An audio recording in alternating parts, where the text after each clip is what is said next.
안녕하세요, 세희재입니다. 오늘은 연인의 나쁜 행동을 바꾸고 싶다면에 대해서 말씀드려 볼게요. 그럼 바로 시작할게요.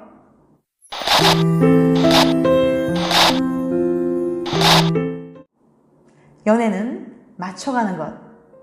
누군가 말했습니다. 연애는 타고난 것도 다르고 살아온 과정도 다른 두 사람이 서로 맞춰가는 과정이라고요. 말을 안 해도 서로 알아서 상대방이 안 좋아하는 행동을 자제한다면 이상적이겠지만 어떤 경우에는 대화를 통해서 상대방의 행동을 이끌어내야 하는 경우가 있어요. 연애에 대해서 썰을 푸는 시중의 책과 연애 블로거들은 이럴 때 상대방의 기분이 상하지 않도록 진심을 담아 좋게 이야기해야 한다고 말합니다. 지나치게 감정적으로 대응하다가 부정적인 말과 행동을 하면 오히려 관계를 망칠 수 있다고 하죠. 잘 이야기해서 듣지 않는다면 좋은 사람이 아니니까 헤어지라는 그럴듯한 말도 덧붙입니다. 그런데 정말 그게 맞는 방법일까요? 혹시 이렇게 생각하는 분들이 계신다면 이 영상 끝까지 봐주세요. 연인의 행동을 바꾸는 방법. 테네시 대학의 심리학과의 제임스 맥널티 교수는 갈등 상황에서의 대화 방식이 연애 만족도에 주는 영향에 대해서 연구했습니다. 맥널티 교수는 먼저 갓 결혼한 207쌍의 신혼부부를 모집한 후 현재 결혼 만족도와 두 사람이 지금 겪고 있는 문제가 있다면 그게 무엇이고 어느 정도로 심각했는지 조사했습니다.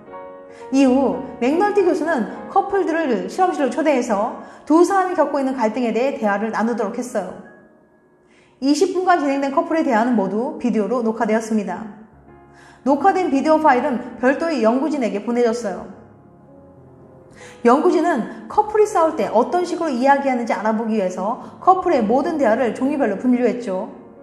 맥널티 교수는 대화 중에서도 특히 부정적인 말이라고 여겨지는 대화에 관심이 많았어요. 예를 들자면 이런 거였어요. 비난, 상대방의 행동을 직접적으로 비판하는 말. 넌 내 말을 절대 안 들어. 이건 네 잘못이야. 명령, 문제 해결을 위해 어떻게 하라고 직접적인 요구하는 말. 앞으로는 그렇게 하지 마. 지적, 상대방의 개인적인 단점을 직접적으로 끄집어내는 말. 넌 생각이 너무 어려.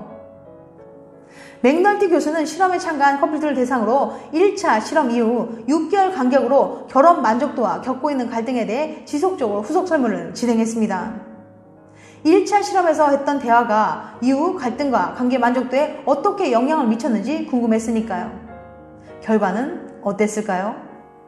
기존 연구들을 살펴보면 커플끼리 싸울 때 부정적인 말을 하면 관계에 안 좋은 영향을 끼친다고 알려져 있었죠.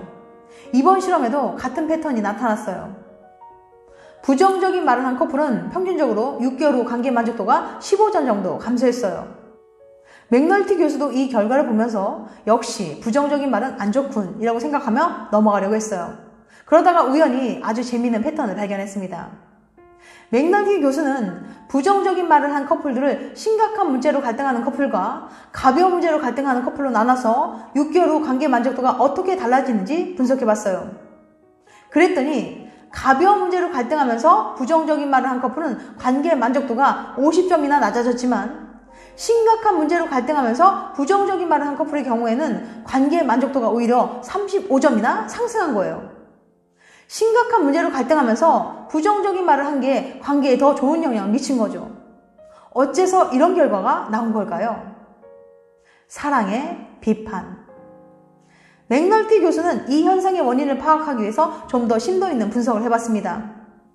그랬더니 심각한 문제의 경우 부정적인 말을 하면 그냥 좋게 얘기할 때보다 실제로 그 문제가 해결될 확률이 훨씬 높다는 걸 발견했습니다. 얘기를 하는 당시에는 당연히 부정적인 말을 들어서 기분이 안 좋았겠지만 그 문제가 정말 심각하다면 당사자가 행동을 고치는 데 도움이 된다는 게 밝혀진 거죠. 반대로 별일 아닌 걸 가지고 그렇게 부정적인 말을 하면 오히려 역효과가 나서 기분만 나빠지고 행동이 바뀌지도 않고 관계의 만족도가 떨어지는 결과가 나온 거고요. 이런 건 사랑의 매가 아니라 사랑의 비판이라고 해야 할까요? 때로는 해야 할 말. 사랑하는 사람한테 좋은 말만 하고 살 수 있으면 얼마나 좋겠어요. 사랑하는 사람이 뭔가 고쳤으면 하는 말이나 행동이 있어도 그냥 좋게 얘기하고 싶지 어느 누가 상대방이 기분 나쁠 말을 하고 싶겠어요. 하지만 때로는 그런 말도 필요해요. 꼭 나를 위해서가 아니라 상대방을 위해서 그리고 우리를 위해서 말이죠. 우리 관계 혹은 상대방의 인생에 정말로 심각한 악영향을 주는 문제라면 따끔하게 얘기해서라도 고치는 게 관계를 위해서 그리고 상대방을 위해서도 좋은 거니까요. 그게 상대방의 마음을 아프게 할 비판, 명령, 지적조의 말이라고 해도 말이에요. 그런데 맥널티 교수는 아무리 심각한 상황에서도 절대 하면 안 되는 해봤자 효과가 없는 말이 무엇인지도 분석했답니다. 연인의 나쁜 행동을 바꾸고 싶을 때 절대로 하면 안 되는 말. 연구 방법은 동일했습니다.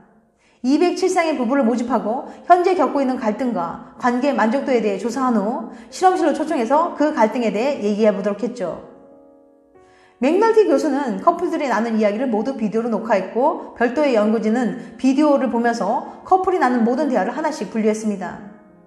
이렇게 1차 실험이 끝나고 이후 6개월마다 다시 설문지를 보내어 두 사람의 관계 만족도와 갈등의 정도를 다시 물어봤어요.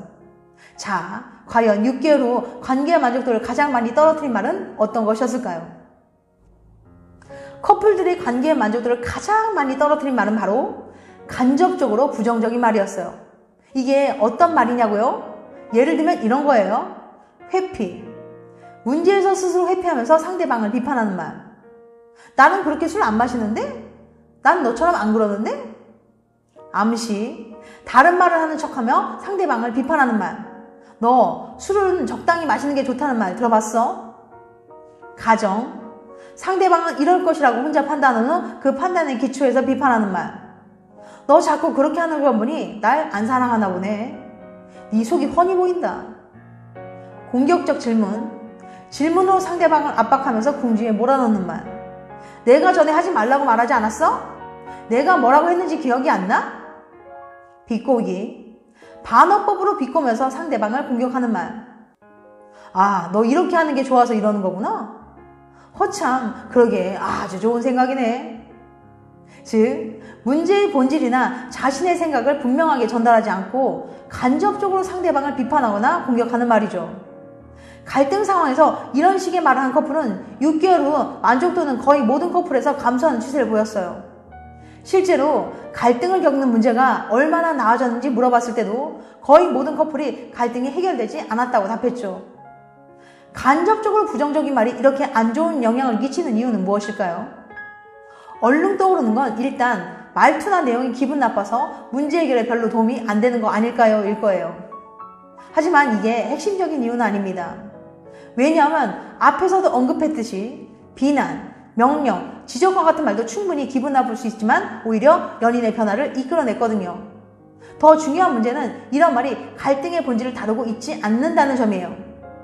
결국 상대방의 행동 변화를 이끌어내고 갈등을 해결하기 위해서는 갈등의 본질이 무엇인지에 대한 공감대가 형성되어 있어야 해요. 하지만 위에서 예를 들었던 간접적으로 부정적인 말을 다시 한번 읽어보세요. 두 사람이 겪고 있는 문제가 무엇인지 정확하게 짚고 있는 말은 단 하나도 없습니다. 그저 문제를 모호하고 흐릿하게 다루고 있을 뿐이죠. 이런 식의 대화는 상대방이 무엇을 어떻게 바꿨으면 하는지에 대해 이해를 어렵게 만들고 따라서 상대방도 자신이 어떻게 반응해야 하는지 알 수 없게 만들어요. 연인의 나쁜 행동을 바꾸는 건 참 어려운 일입니다.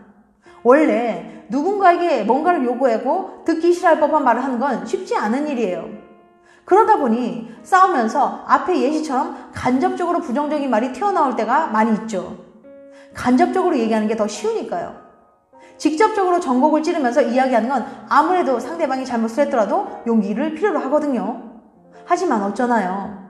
원래 연애가 이렇게 어려운 걸. 행복한 연애에서 오는 결실도 그만큼 달콤한 걸. 그래도 사랑하는 사람에게 그렇게 용기를 내서 솔직하게 이야기를 하고 서로 맞추기 위해 노력해야 하는 거 아닐까요? 부디 어려운 연애 과정을 겪고 있는 많은 커플들에게 도움이 됐으면 좋겠습니다. 지금까지 연인의 나쁜 행동을 바꾸고 싶다면에 대해서 말씀드렸어요. 다음엔 더 재밌고 유익한 영상으로 찾아뵐게요. 끝까지 시청해주셔서 감사합니다. 다음에 또 봬요. 안녕.